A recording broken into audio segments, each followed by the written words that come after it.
Hello friends, आज हम लोग सेल पढ़ने वाले हैं। ये हमारे शरीर का सबसे छोटा यूनिट है और बहुत ही इंटरेस्टिंग होने वाला है, इसलिए एकदम ध्यान से पढ़िएगा और चैनल को सब्सक्राइब करना एकदम नहीं भूलिएगा। ठीक है, तो चलिए स्टार्ट करते हैं। तो देखिए ये क्या पढ़ने वाले हैं हम लोग, कोशिका यानी कि सेल। और ये क्या है, एकदम छोटा सा चीज को समझिए कि ये सेल क्या है। हमारे शरीर का यानी हमारी बॉडी का एकदम छोटी यूनिट है। हमारे ही नहीं बल्कि जितने भी जीव हैं जिसको लिविंग थिंग्स कहते हैं, वो सारे जीव की सबसे छोटी इकाई को हम लोग कहते हैं कि वो सेल है। क्या सबसे छोटा यूनिट सेल है? उससे छोटा कुछ नहीं है? जी नहीं, उससे छोटा कुछ नहीं है यूनिट के आधार पे। लेकिन कोशिका से भी छोटी छोटी चीज है, वो कहाँ है? कोशिका के अंदर है, जो कि हम लोग पढ़ेंगे बारी बारी से। तो चलिए पढ़ते हैं पहले हम लोग कि जीव के लिए कोशिका ही संरचनात्मक व क्रियात्मक इकाई है, यानी कि स्ट्रक्चरल और फंक्शनल सबसे छोटा यूनिट है कोशिका। साइटो का मतलब होता है कोशिका, इंग्लिश में सेल मतलब कोशिका। और हम जब कि जूलॉजी पढ़ रहे हैं तो ये जूलॉजिकल टर्म में साइटो का मतलब होता है कोशिका, और कोशिका का अध्ययन करेंगे तो उसको कहेंगे साइटोलॉजी। सोच रहे होंगे कि इतना छोटा चीज है, देखिए इसी इतने छोटे चीज में 6 नंबर का जो होता है, 6 नंबर आपका छिपा हुआ है। इतना छोटा पार्ट में 6 नंबर छिपा हुआ है, यानी कि एक एक लाइन जो है एक एक नंबर का है, इसीलिए ध्यान से समझिएगा। तो देखिए क्या हो गया कि ये साइटोलॉजी क्या हो गया, कोशिका का अध्ययन हम लोग साइटोलॉजी कहते हैं। मृत कोशिका को खोजा गया था सबसे पहली बार, और किसने खोजा था? रॉबर्ट हुक ने खोजा था। ठीक है, ये मृत कोशिका को कहाँ में खोजे थे वो देखिए। जैसे कि कॉर्क, जानते हैं कॉर्क किसको कहते हैं? जो दारू वारू का बॉटल वगैरह होता है कोई कोई, जिसमें कि कॉर्क लगा रहता है, यानी कि लकड़ी का ऐसा ढक्कन टाइप का लगा रहता है, और ये बॉटल है तो समझिए ढक्कन, और उसमें ढक्कन डाल दिया जाता है तो क्या होता है कि बंद हो जाता है।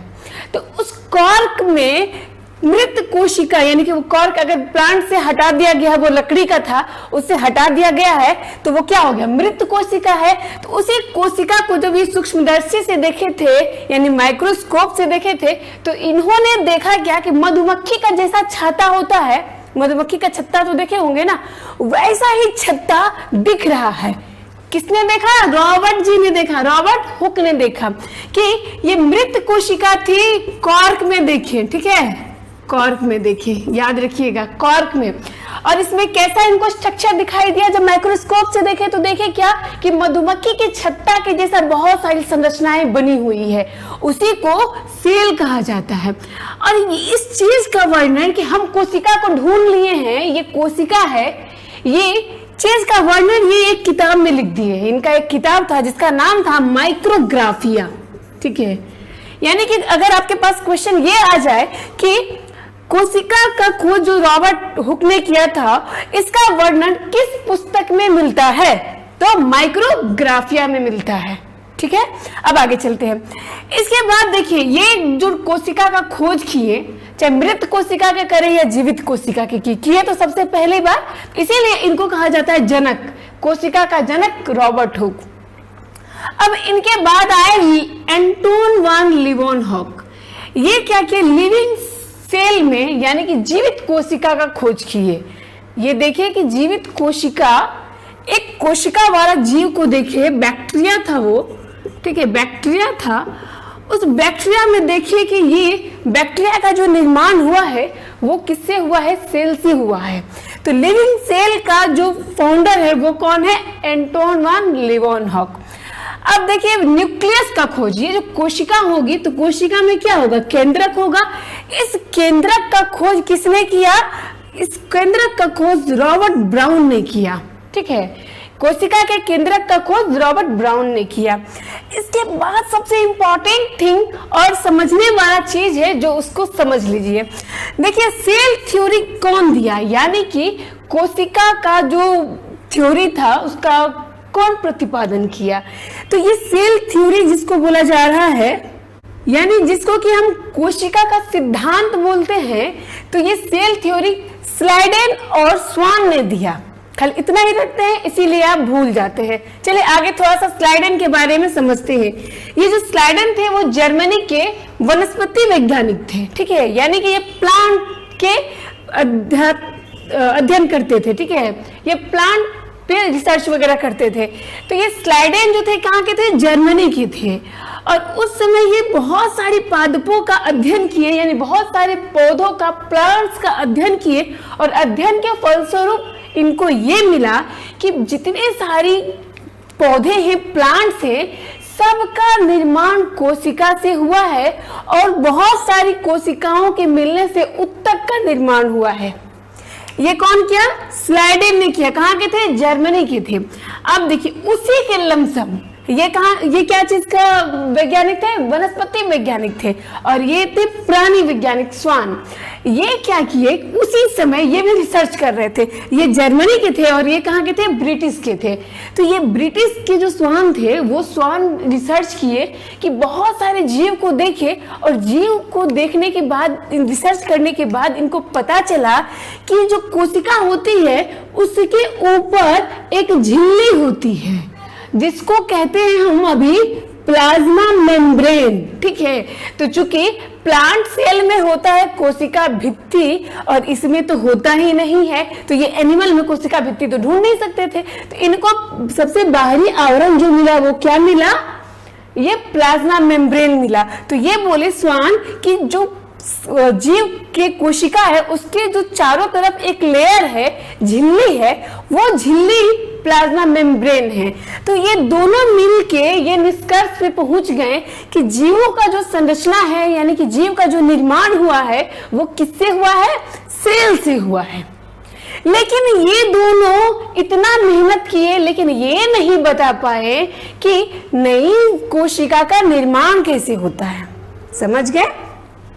यानी कि क्या, स्लाइडेन और स्वान ने जो सेल थ्योरी दिया, ये लोग जो थ्योरी दिए थे कि आदमी का निर्माण, यानी कि जीव का निर्माण, किसी भी प्लांट हो, एनिमल हो, बैक्टीरिया हो, किसी भी जीव की बात हो रही है, तो जीवों का निर्माण कोशिका से होता है। उसको थोड़ा सा मॉडिफाई कर दिए ये रोडोल्फ विर्चो जी, और इन्होंने कहा कि जितने सारे जीव हैं उनका निर्माण कोशिका से तो हुआ ही है, और कोशिका में विभाजन होता है, और नई कोशिका का निर्माण पूर्व स्थित कोशिका के विभाजन से होता है।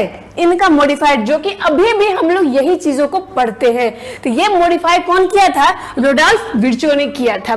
चलिए हम इस चीज को लिख देते हैं कि कोशिका का विभाजन होता है। ये बताएं कि कोशिका में कोशिका का विभाजन होता है, विभाजन होता है, नई कोशिका का निर्माण, कोशिका का निर्माण पूर्व स्थित कोशिकाओं से होती है,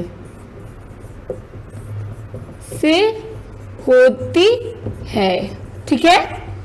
सेल थ्योरी इनका ये रहा।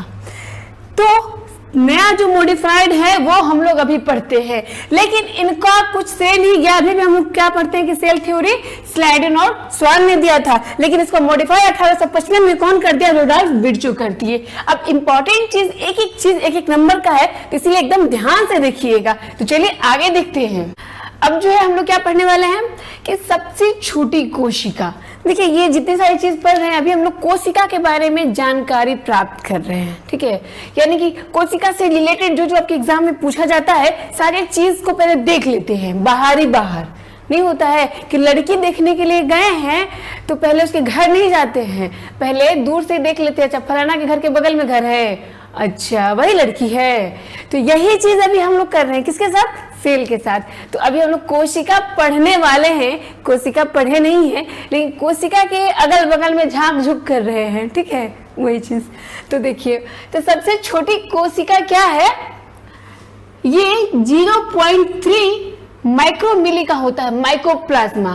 पूछिएगा माइक्रोप्लाज्मा क्या है? ये एक बैक्टीरिया है, ठीक है। माइक्रोप्लाज्मा क्या है? एक बैक्टीरिया है, यानी जीवाणु है। सबसे बड़ी कोशिका ऑस्ट्रिच का अंडा यानी कि शुतुरमुर्ग के अंडे का होता है, वो एक ही सेल का बना होता है, बहुत बड़ा सा होता है। तो ये ऑस्ट्रिच यानी शुतुरमुर्ग का अंडा जो होता है सबसे बड़ा सेल उसी में पाया जाता है। ये ओवरऑल की बात हो रही है, ठीक है, यानी कि दुनिया में। अब देखिए सबसे लंबी कोशिका किसकी होती है? न्यूरॉन की होती है, हमारे ब्रेन में होता है न्यूरॉन। तो लंबी होती है किसका? न्यूरॉन, जिसको कि नर्व सेल भी बोलते हैं, तंत्रिका कोशिका। मानव में अगर पूछ दिया कि मानव में सबसे बड़ी कोशिका किसका होता है, तो वो होता है ओवम का। ओवम क्या है? जिसको कि अंडाणु बोला जाता है, अंडाणु, ठीक है। ये किसमें पाया जाता है? फीमेल में पाया जाता है। अब देखिए सबसे छोटी कोशिका किसकी होगी? स्पर्म की होती है। स्पर्म जो देखते हैं फोटो वगैरह में या फिर जो पढ़ते हैं, तुम जूम करके पता नहीं लाखों गुना बड़ा करके उसको देखा जा रहा होगा, तब दिख रहा होगा, बहुत ही छोटा होता है। तो ये सबसे छोटा मानव में स्पर्म होता है, और सबसे बड़ा जो होता है वो ओवम होता है, यानी अंडाणु होता है। इसको अंडा भी बोला जाता है। ये होता है फीमेल में, तो ये होगा किसमें? मेल में। स्पर्म किसमें पाया जाता है? मेल में पाया जाता है। ये चीज हो गया, ठीक। अब क्या हुआ? ताक झांक बंद करते हैं, अब डायरेक्ट लड़की के घर पहुंच जाते हैं। अब जो पूछताछ करना है लड़की के घर में बैठ के पूछेंगे, है ना। चलिए स्टार्ट करते हैं। तैयार है ना आप लोग पूछताछ करने के लिए? तो पूछिए, और जो चीज बोलते हैं उसको एक बार रिपीट कर लीजिए, शायद कभी नहीं भूल पाइए। क्या होता है, चीज बुक्स में बहुत सारी चीज लिखा हुआ है, ना जाने कितना ज्ञान वाली चीज है, कितना समझते हैं हम लोग, नहीं समझ पाते। उसके लिए हमें टीचर की आवश्यकता पड़ती है, कोई समझाने वाला तो हो। किताब में तो सब कुछ लिखा हुआ है, तो समझ लीजिए एक बार। जिसको कि कोशिका बोला जाता है, ये कोशिका है, टोटल कोशिका है, ठीक है। एक कोशिका के बाहर जब हम लोग क्या बात किए कि इसको देखे थे श्वान कि कोशिका के बाहर एक पतली परत है जिसको कि प्लाज्मा मेम्ब्रेन कहते हैं। लेकिन ये कोशिका के बाहर जो है ये प्लाज्मा मेम्ब्रेन नहीं है, ये कोशिका भित्ति है, ठीक है, जिसको कि सेल वॉल बोला जाता है। ये क्या है? सेल वॉल है, यानी कोशिका भित्ति, कोशिका भित्ति, ठीक है। भित्ति मतलब क्या होता है? दीवार होता है। तो ये कोशिका भित्ति है, और कोशिका भित्ति के अंदर एक पतला परत होता है जिसको कि श्वान ने ढूंढा था, क्योंकि वो किस चीज में ढूंढे थे? जीव में ढूंढे थे। कौन से जीव में? यानी कि जो जानवर होता है उसमें, यानी जंतु वैज्ञानिक थे वो, तो वो जानवरों में देखे। और ये प्लांट में जो होता है वो क्या होता है? सेल वॉल पाया जाता है। तो ये क्या है? एक झिल्ली है, ठीक है। कोशिका भित्ति जो है वो क्या है? एक झिल्ली है। झिल्ली मतलब क्या होता है? समझिए कि एक पॉलिथीन है, कैरी बैग है, ठीक है। तो ये किसमें होता है? प्लांट में होता है, ठीक है। प्लांट में पाया जाता है आपका सेल वॉल, बैक्टीरिया में होता है सेल वॉल, उन सारे चीजों में सेल वॉल होता है जिनको कि अपना दिमाग नहीं होता है। इस चीज को याद रखिएगा, ठीक है, कि सेल वॉल किसमें पाया जाएगा? जिसके अंदर दिमाग नहीं होता है। बैक्टीरिया को दिमाग होता है क्या? नहीं होता है। तो ये सब सेल वॉल, यानी कि उनको पता ही नहीं है कि गर्मी लग रही है बहुत तो घर में घुस जाए, ठंडा लग रहा है तो ओढ़ ले, ये सब कुछ बारिश हो रहा है तो छिप जाए, ये सब कुछ पते नहीं है। तो क्या होगा? ये सब में सेल वॉल पाया जाएगा। अब पेड़ पौधे, बारिश होगा तो भी तो बर्दाश्त करने हैं, भाग नहीं सकते हैं, वो कैसे भागेंगे? बैक्टीरिया, ऐसे पता नहीं कितने बैक्टीरिया अभी भी छत मतलब मेरे सर के ऊपर घूम रहे होंगे, भगवान जाने। तो ये सारे बैक्टीरिया को कुछ पता नहीं, अभी कुछ भी हो जाएगा तो वही रहेंगे।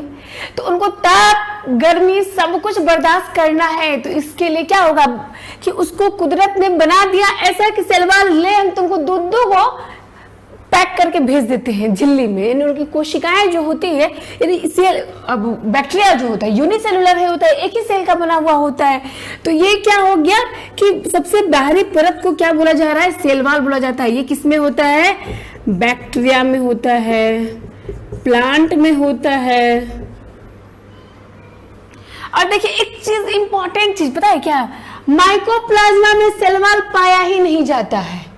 इस चीज को याद रखिएगा कि माइकोप्लाज्मा में सेल वॉल नहीं होता है, बाकी सब में सेल वॉल पाया जा रहा है, प्लांट में, बैक्टीरिया में। क्योंकि बैक्टीरिया की बात की ना, माइकोप्लाज्मा भी एक बैक्टीरिया है, बहुत ही छोटा बैक्टीरिया है, लेकिन उसमें सेल वॉल नहीं पाया जाता है। एग्जाम में फंसाने के लिए पूछ देगा कि माइकोप्लाज्मा का सेल वॉल होता है, नहीं होता है। ठीक, इसके बाद बोलेंगे कि कवक में यानी कि फंजाई, ये सब में क्या पाया जाता है, सेल वॉल पाया जाता है। ठीक है, अब बैक्टीरिया में जो सेल वॉल पाया जाता है पेप्टिडोग्लाइकन का पाया जाता है। तो ये सारे सेल वॉल पाए जाते हैं क्योंकि इनके पास दिमाग ही नहीं है, सभी चीज को बर्दाश्त करना है। तो ये सेल वॉल करता क्या है, देखिए इसका कार्य जो है, कार्य क्या है कि यांत्रिक हानि और संक्रमण से बचाता है,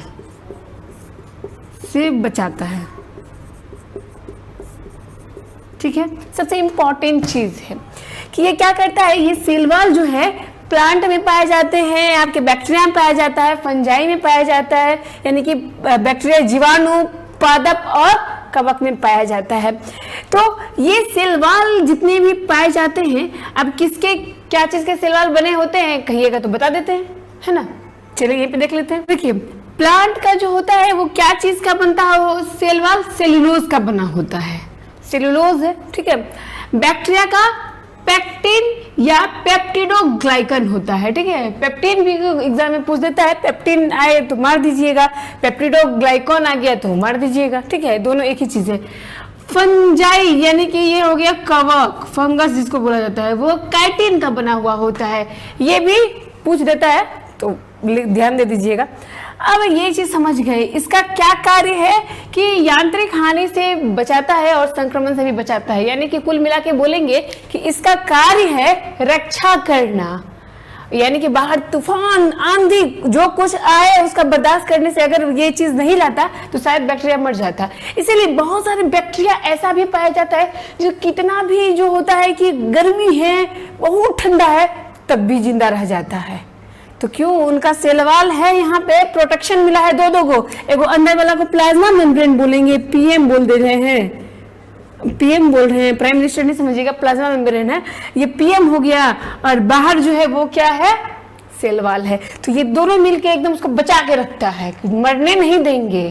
तुम्हारे पास दिमाग नहीं है तो क्या हो गया, हम हैं, सेल वॉल बोल रहा है। तो ये हो गया सेल वॉल। अब इसके बाद पढ़ेंगे हम लोग प्लाज्मा मेम्ब्रेन या सेल मेम्ब्रेन के बारे में। ठीक है, अब देखिए ये क्या हो गया, दूसरा है कि सेल मेम्ब्रेन।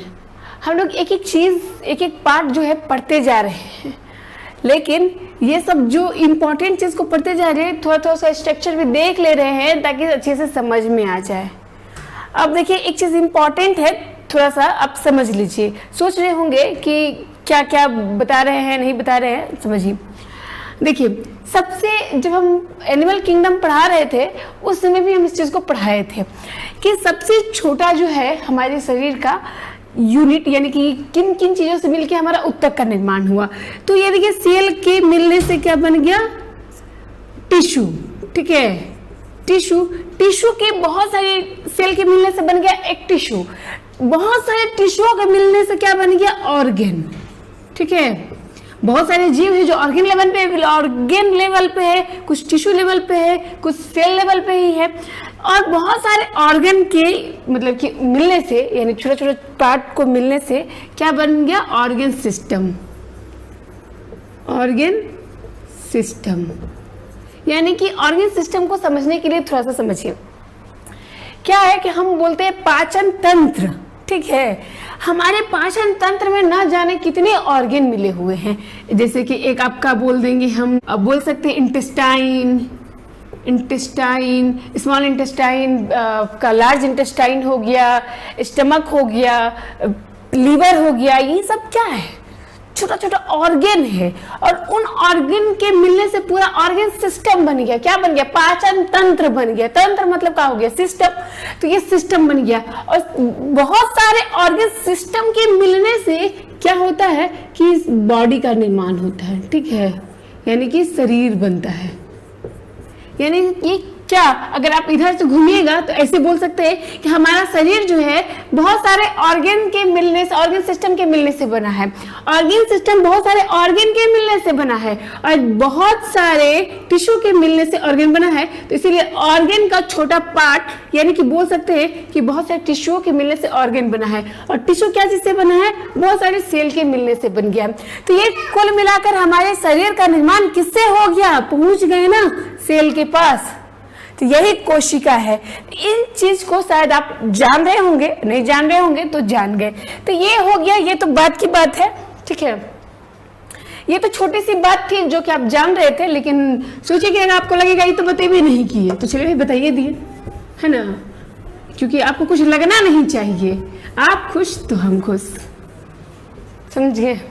चलिए अब देखिए, ये जो प्लाज्मा मेम्ब्रेन है, जिसको कि सेल मेम्ब्रेन बोलते हैं, कोशिका झिल्ली बोलते हैं, ठीक है, प्लाज्मा झिल्ली भी बोलते हैं इसको। मेम्ब्रेन मतलब होता ही है झिल्ली। अब ये क्या है कि अब एक चीज, छोटा सा चीज जो कि हम भूल गए थे आपको बताने के लिए बताते हैं। जो हम लोग इससे पहले पढ़े थे ना, सेल वॉल, उसका एक चीज इंपॉर्टेंट पार्ट है। देखिए इसी से रिलेटेड है, इसीलिए याद आ गया।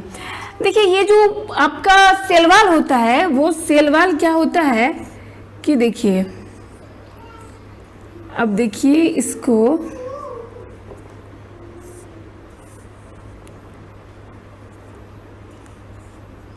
ये सेल वॉल है, ठीक है। सबसे बाहरी आवरण सेल वॉल होता है। ये प्लांट में पाया जाता है, बैक्टीरिया में, फंगस में पाया जाता है। हम इसकी बात कर रहे हैं सेल वॉल के बारे में। ये क्या होता है? परमीबल होता है, परमीबल होता है, ठीक है। परमीबल मतलब क्या होता है? पारगम्य होता है, ठीक है। पारगम्य मतलब क्या है कि इसके अंदर कोई भी आए कोई भी जाए कोई मतलब नहीं, इसको कुछ दिक्कतें नहीं है। तो क्या दिक्कत नहीं है? अब मान लीजिए कि यहाँ पे खाना आ गया है और ये बाहर निकल जा रहा है। अब कोशिका से खाना बाहर निकल जाएगा तो एनर्जी कौन देगा? कैसे होगा? माइटोकॉन्ड्रिया का काम। माइटोकॉन्ड्रिया तो रोते रह जाएगा कि हम तो काम ही नहीं कर पाए अपना। तो इसीलिए ये क्या होता है कि पारगम्य होता है।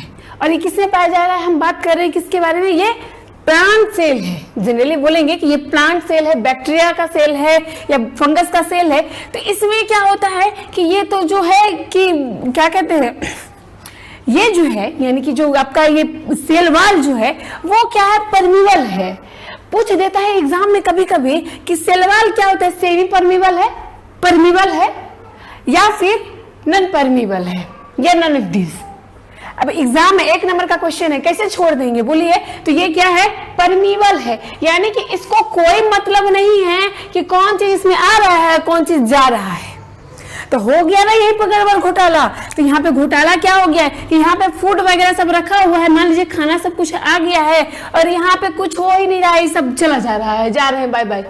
तो इसीलिए क्या होता है कि अब हम इसके बारे में पढ़िए। ये हो गया क्या? सेल वॉल हो गया, ठीक है। अब इसी से रिलेटेड हम थोड़ा सा आगे बढ़ते हैं, ठीक। ये हो गया आपका सेल मेम्ब्रेन, जिसको कि प्लाज्मा मेम्ब्रेन बोल रहे थे।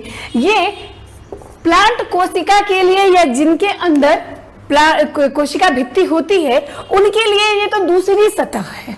मतलब कि ये पहला सेल क्या था? सेल का पहला जो आवरण था उसको क्या बोल रहे थे? Cell wall. तो जिनका जिनका सेल वॉल है उसके लिए प्लाज्मा मेम्ब्रेन क्या है? दूसरी सतह है, ठीक है। ये दूसरा लेयर है ना। लेकिन जो एनिमल सेल है उनके लिए ये क्या है? एनिमल सेल के लिए ये पहला है, ठीक है। सब हिंदी में लिखा जाएगा, पहला है, ठीक है, पहला सतह। लेकिन प्लांट के लिए और जिनमें के सेल वॉल है उनके लिए ये क्या है? दूसरी सतह। थोड़ा सा ध्यान रखिएगा। अब देखिए थोड़ा सा यहाँ पे क्या समझना है, इसी चीज में समझ लीजिए, कम चला लीजिए। तो यहाँ पे क्या है कि ये दूसरा सतह किसके लिए? एनिमल सेल के लिए। लेकिन ये दूसरी सतह है किसके लिए? प्लांट सेल के लिए। लेकिन जो कि एनिमल सेल है जैसे हम लोग हैं उनके, हमारा तो सबसे पहला मेम्ब्रेन प्लाज्मा मेम्ब्रेन ही है। तो ये हम क्या कहेंगे कि ये प्लाज्मा मेम्ब्रेन है। अब देखिए, अब ये महाराज जो थे कोशिका का जो सेल वॉल था, अब यहीं पे समझ लीजिए ज्यादा अच्छा रहेगा, नहीं तो फिर भूल जाइएगा। अब देखिए ये जो सेल वॉल था ये क्या था, परमीबल था, कोई आए जाए कोई मतलब नहीं है, तो हो जाएगा यहाँ पे दिक्कत। तो अब क्या हुआ कि यहाँ पे प्लाज्मा मेम्ब्रेन है, और ये प्लाज्मा मेम्ब्रेन सब जीव में पाया जाता है, यानी प्लांट सेल है तो भी पाया जाएगा, आपका क्या बोलते हैं बैक्टीरिया है तो भी पाया जाएगा, फंगस है तो भी पाया जाएगा, एनिमल है तो भी पाया जाएगा, सब में। क्यों जरूरी है, अब देखिए कभी नहीं भूलिएगा आप, क्यों जरूरी है, क्योंकि देखिए ये कोशिका का जो झिल्ली यानी कोशिका का जो ये वाल था, यानी सेल वाल का सबसे फर्स्ट वाला पार्ट जो सेल वाल था वो क्या था, परमीबल था, उसको कोई मतलब ही नहीं था। तो लेकिन अब बोला कि नहीं ऐसे हो जाएगा गड़बड़, तो क्या करेंगे हम कि यहाँ पे हम एक सैनिक बैठा देंगे। सैनिक मतलब क्या है, पुलिस को बिठा देते हैं, और पुलिस का नाम प से पुलिस, चौकीदारी करना है ना, प से पुलिस। अब पुलिस का नाम क्या हो गया, प्लाज्मा मेम्ब्रेन। तो ये प्लाज्मा मेम्ब्रेन अब पूछा जाएगा कि ये सेमी परमीबल है कि परमीबल है, तो ये होता है आपका सेमी परमीबल। चौकीदारी करता है, ये चौकसी रखता है।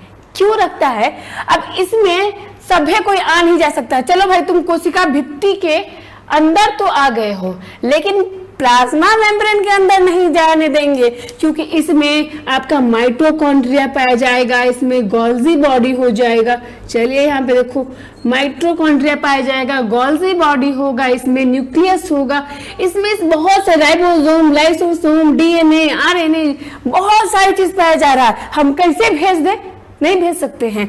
इसीलिए क्या हुआ कि ये सारी चीजों को ये कर दिया। अब ये क्या किया, चौकसी क्या करता है, अच्छा ये बेकार का पदार्थ है, नहीं तुमको नहीं आने देंगे, तुम झूठ मूठ के आगे यहाँ पे भीड़ लगाओगे, नहीं आने देंगे। जो चीज देख रहा है कि अच्छा है, अच्छा भोजन आ रहा है, हाँ आओ यहाँ पे जरूरत है तुम्हारा, बेकार का जो पदार्थ है। अब एक चीज देख लीजिए, इंपॉर्टेंट चीज यहाँ पे क्या क्या बेकार का पदार्थ उसको अंदर नहीं जाने देता है। जो कि बेकार में है वो उससे एनर्जी नहीं मिलने वाला है, ये प्लाज्मा मेम्ब्रेन उसको घुसने ही नहीं देता है, बोलता है तुम्हारा कोई काम नहीं है। वैसे सब अणुओं को क्या बोला जाता है, पैसिव ट्रांसपोर्ट। ठीक है, ध्यान रखिएगा, कभी कभी पूछ देता है थोड़ा सा ऊंचा वाला एग्जाम में। तो ये पैसिव ट्रांसपोर्ट हो गया, कौन हो गया, जो बेकार का है और उससे एनर्जी नहीं मिलने वाला है, फिर भी वो अणु सब घूम रहा है, तो उसको बोल दिया कि तुम पैसिव ट्रांसपोर्ट हो, बेकार का है, उससे कोई मतलब ही नहीं, फिर भी घूम रहा है, तो घूमने दो, उसको क्या कर दिया, पैसिव। लेकिन जिससे एनर्जी मिल रही है, जिनकी आवश्यकता है, उसको कहा जाता है एक्टिव ट्रांसपोर्ट। ठीक है, ये एक्टिव ट्रांसपोर्ट और पैसिव ट्रांसपोर्ट कभी पूछ दिया तो भूलिएगा नहीं, कहें कि यहाँ पे पुलिस जी है, अगर यहाँ पे पुलिस नहीं होता तो क्या होता, ये तो जो मनसुख घुस जा रहा है इसमें, तो क्या होगा कि जिसको काम है वो तो घुस रहा है, तो चलो भैया अच्छा है, जिसको काम नहीं है वो भी घुस जा रहा है, जब वो भी घुस जाएगा तो सब हो जाएगा गड़बड़, झुट्टे का भीड़ लगे है यहाँ पे। तो इसीलिए क्या हो गया कि ये इसके बाहर घूमते रहता है, और ऐसे वाली चीजों को क्या बोला जाता है, पैसिव ट्रांसपोर्ट।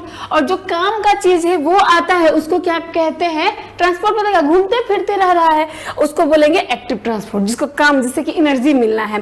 तो ये देखते रहता है कि किसकी आवश्यकता है, खाना आ रहा है, अरे आजा आजा आजा, बस अंदर ले लेता है, प्रोटीन आ रहा है, आजा आजा आजा आजा, जितना की जरूरत का चीज है इसके अंदर वाले लोगों का, वो सारे लोगों को बुला लेता है। और जो बेकार का वांछनीय पदार्थ है, वांछनीय मतलब कि जो कि बेकार का पदार्थ है, बहुत सारी चीज होते हैं जिससे कि एनर्जी वगैरह नहीं मिलता है, तो वो सब चीज जो है उसको बाहर घूमते रहने छोड़ देता है। तो ये प्लाज्मा मेम्ब्रेन क्या चीज का बनता है, फास्फोलिपिड का बना होता है। फास्फोलिपिड मतलब क्या हो गया कि ये प्रोटीन, लिपिड प्लस प्रोटीन का बना होता है। ठीक है, लिपिड और प्रोटीन यानी कि फैट और प्रोटीन का मिलके बनता है। ठीक है, तो ये हो गया आपका सेल मेम्ब्रेन। अब हम यहाँ तक आज पढ़ लिए हैं, और आप बहुत बड़ा वीडियो तो देखते हैं नहीं, है कि नहीं, आप लोग बोर हो जाते हैं, तो इसीलिए आज के लिए इतना ही। अब कल आप और भी ज्यादा थोड़ा सा इससे आगे स्टेप बढ़ाएंगे। ठीक है, तब तक के लिए थैंक यू सो मच।